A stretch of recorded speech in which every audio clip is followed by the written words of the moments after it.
अब ये कानून बनाने जा रहे हैं वक्फ का। ये वक्फ को मजबूत बनाने के लिए नहीं, अगर पूरी दुनिया में अगर कोई झूठों का सरदार है तो उसका नाम नरेंद्र मोदी। ये हैं तो वकील बैरिस्टर, लेकिन कानून के विरोध ही बात करते हैं। आपको हालिया 3-4 दिन के वाकयात बता रहा हूं, जाकर आप चेक कर लीजिए। 25 अगस्त के दिन त्रिपुरा में रानी बाजार में मुसलमानों की जायदादों पर हमले किए गए, जलाया गया। 30 मुस्लिम परिवारों को फैमिलीज मुतासिर हुए, 10 घरों को तोड़ा गया। कि भारत के लोग जो बंट के वहां रह गए थे पाकिस्तान और बांग्लादेश में, इतनी बड़ी घटना हुई, कभी निंदा नहीं किया, कभी प्रोटेस्ट नहीं किया। आज मुल्क के 17 करोड़ मुसलमान भारत के वजीर आजम पर एतमाद भरोसा नहीं करते, बिल्कुल नहीं करते, बता रहा हूँ, खुल के कह रहा हूँ। एक तरह से उन्मादी बात करते हैं। भारत दूसरा विभाजन का नेतृत्व जिन्ना के बाद यही करेंगे।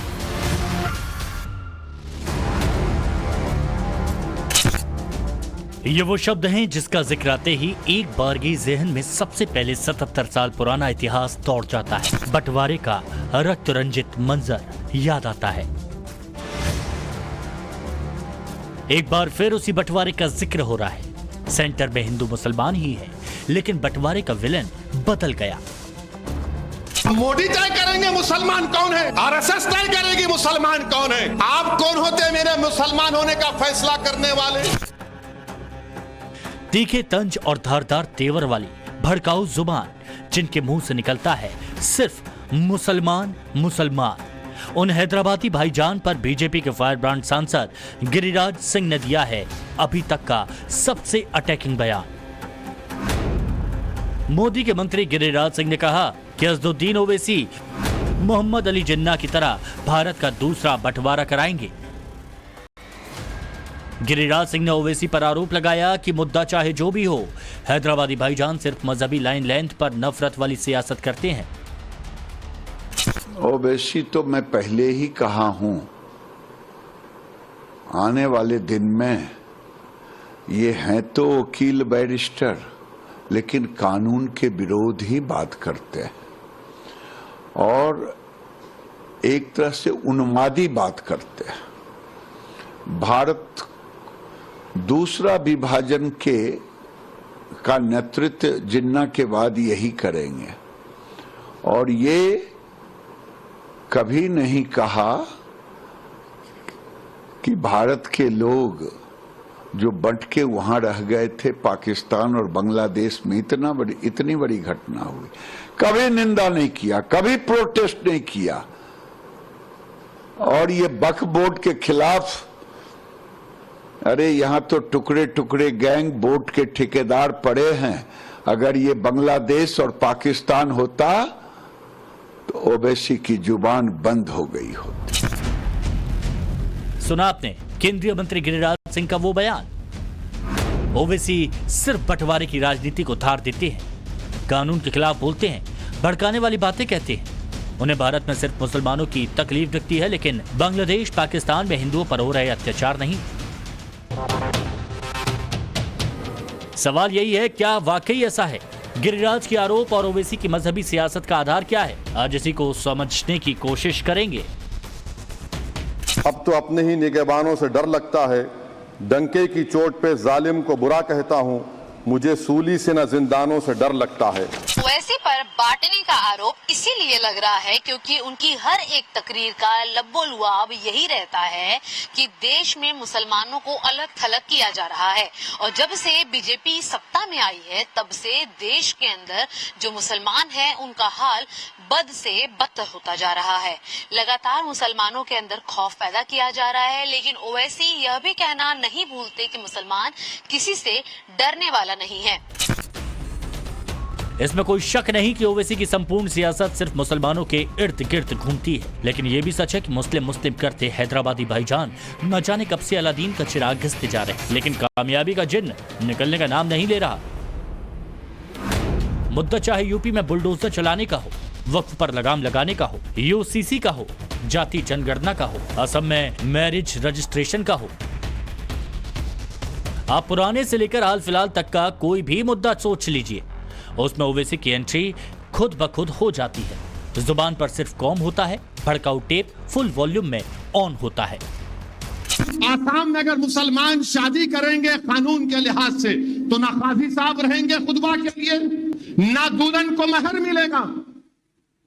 तो फिर ये तो इस्लाम का बहुत बड़ा रुकन है, ये महर देना दुल्हन को। वहां पर बीजेपी की हुकूमत ने ये वो कानून को बंद कर दिया और कहा कि स्पेशल मैरिज एक्ट में आपको रजिस्ट्रेशन करना पड़ेगा। ओवैसी पर देश को बांटने का आरोप इसीलिए भी लगता है क्योंकि मुस्लिमों का सबसे बड़ा रहनुमा बनने की होड़ में कई बार वो सीमा लंघ जाते हैं, किसी भी हद तक चले जाते हैं। ओवैसी सांप्रदायिक सियासत को कैसे हवा देते हैं, इसकी कई मिसालें हैं, लेकिन उन पर बात करने से पहले बयानों के पीछे छिपी सोच को भी समझना होगा।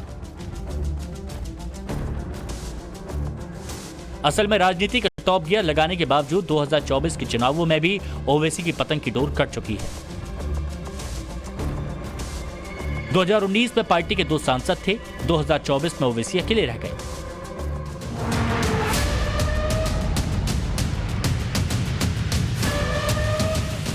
बात सिर्फ एक सांसद की भी नहीं, हिंदुस्तान की 18% मुस्लिम आबादी की राजनीति करने वाले ओवैसी को आधे फीसदी से भी कम वोट मिला। नेशनल लेवल पर ओवैसी की पार्टी AIMIM को महज 0.22% वोट मिले। 17.7% मुस्लिम आबादी वाले बिहार में ओवैसी की पार्टी का वोट शेयर 0.88% ही रहा।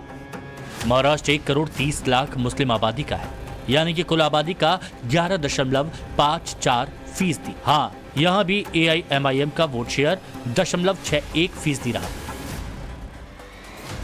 बीते 4 सालों में ओवैसी ने भड़काऊ बयानबाजी के सारे रिकॉर्ड ध्वस्त किए, लेकिन उनके हाथ कुछ भी नहीं लगा। हालांकि ये बात अलग है कि ओवैसी ने हिम्मत नहीं हारी। उन्हें अपनी पार्टी और भारतीय मुसलमानों से अब भी उम्मीद है, तभी तो वो अपने भड़काऊ फॉर्मूले पर बदस्तूर चल रहे हैं। वक्फ से लेकर मॉब लिंचिंग तक अपने चिर परिचित अंदाज में बयान दे रहे हैं।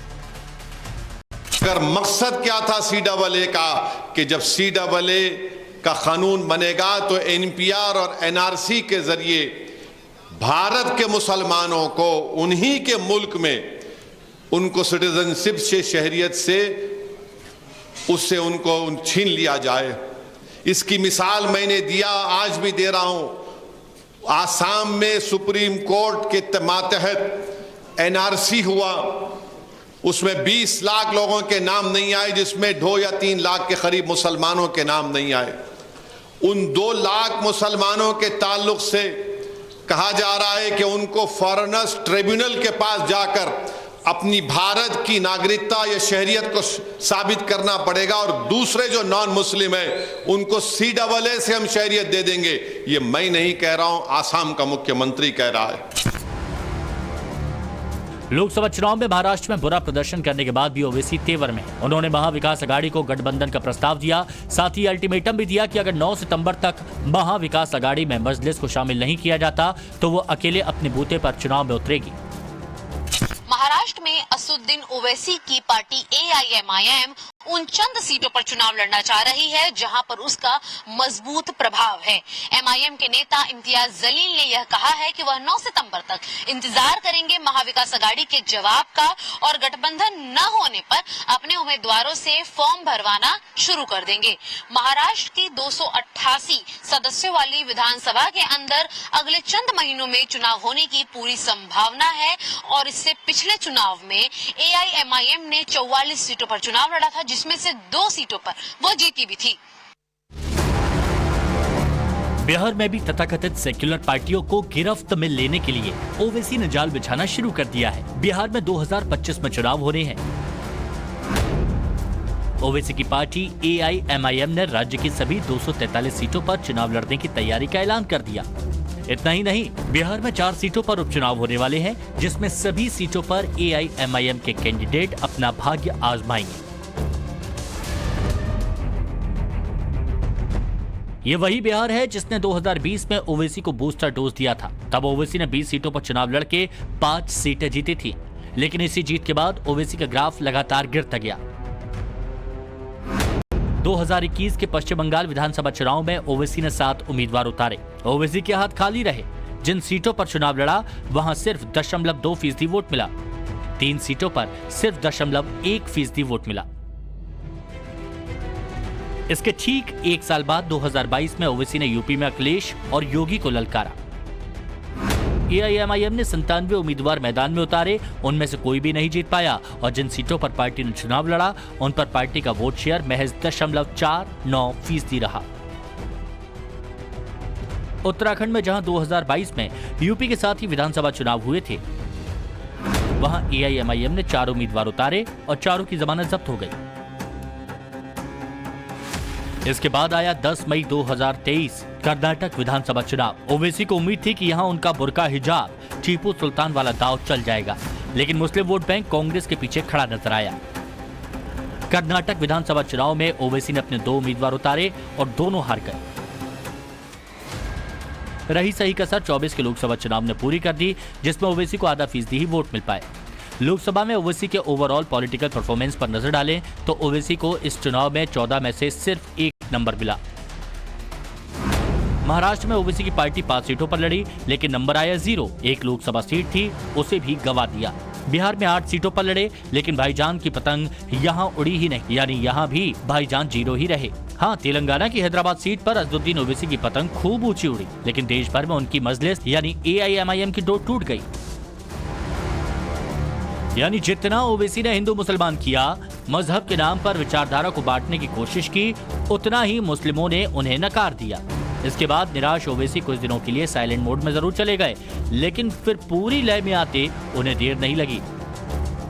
ही मुसलमान वफ कर सकता है जो 5 साल से मुसलमान। मोदी जी, क्या आप सर्टिफिकेट देंगे किसी को घर पे बुला के, चलो तुम्हारे 5 साल मुकम्मल हुए, अब तुम मुसलमान हुए? 5 साल उन्हें मुकम्मल करना कहते। मोदी, आपको क्या मालूम कौन मुसलमान है? नहीं आपको मालूम तो बताओ। आप कौन होते हैं मेरे मुसलमान होने का फैसला करने वाले? नहीं, उन्हें 5 साल दिखाना। उन्हें अगर महबूब नगर में कोई मुसलमान बोल रहा कि भाई मैं ये जमीन अल्लाह के नाम पे इबादत समझ के वफ कर रहा हूं, तो कलेक्टर साहब बोलेंगे तुम 5 साल से मुसलमान है ही नहीं है। अरे जब अम्मा के पेट में था तो अम्मा ने कुरान पढ़कर मुझे सुनाया। जब अम्मा के पेट से अल्लाह ने मुझे निकाला तो मेरे कान में आजादी गई। जब मैं बढ़ना चलना शुरू किया तो मुझे कलमा सिखाया गया। अब मोदी तय करेंगे मुसलमान कौन है, RSS तय करेगी मुसलमान कौन है। ये कानून ये कह रहा है कि ये तय करेंगे कि तुम मुसलमान है या नहीं। ये सेक्शन 3RA पढ़ लो, आप अंदाजा लगाओ क्या होने वाला है। फिर ये खड़े होकर बोलेंगे तो मुसलमान नहीं है। ओवैसी बयानबाजी जरूर कर रहे हैं, लेकिन दूसरी तरफ उन्हें इस बात की फिक्र भी है कि आखिर मुस्लिम वोट का फिक्स डिपॉजिट अपनी मजलिस के खाते में कैसे जमा कराएं। जाहिर है हैदराबादी भाईजान एक बार फिर सीट बेल्ट बांधकर तैयार हैं। ब्यूरो रिपोर्ट, टाइम्स नाउ नव भारत।